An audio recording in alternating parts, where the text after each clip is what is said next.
It's not changed that much, really, but the point about being a cathedral is it alters perceptions. It's the fact that we're a co-cathedral with the archdiocese means that the people on the island, it helps them to realise that they're part of the archdiocese and the archbishop is their archbishop too, and that he has his seat, his throne, if you like, permanently on the sanctuary at St Mary's in Douglas. And then on the other hand, it's a reminder, hopefully, to the rest of the archdiocese that the Isle of Man is actually part of the wider archdiocese and a significant part of it. And it also gives us an opportunity to explain, to demonstrate that the Isle of Man, even though it's small in numbers, it represents a third of the landmass of the diocese.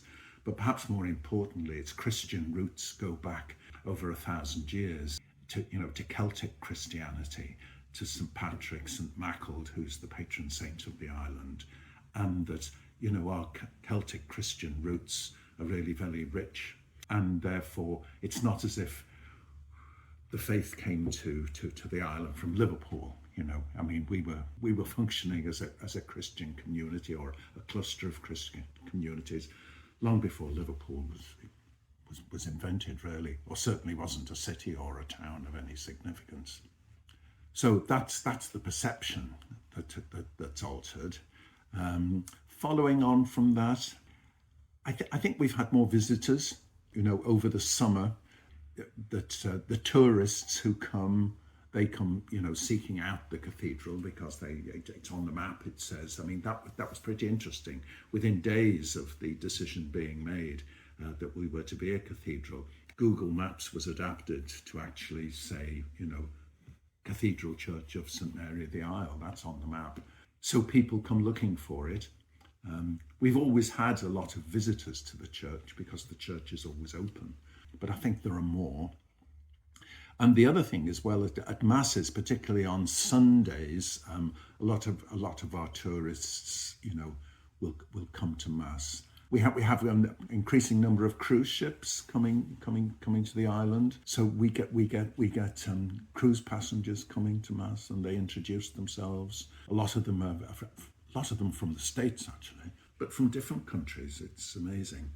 And then also we have visitors during the motorcycle racing season, and there's quite a lot of international sporting events on the island, and it's amazing the number of people who are at mass and introduce themselves as being from other places.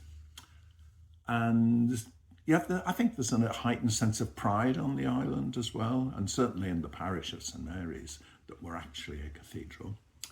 And then the civic authorities, both in terms of the city of Douglas, they were included in more, I think, now. And I'm the mayor's chaplain anyway. But for instance, last week we had the signing of a commemorative scroll commemorating the foundation of the Royal National Lifeboat Institution, which was founded on the Isle of Man.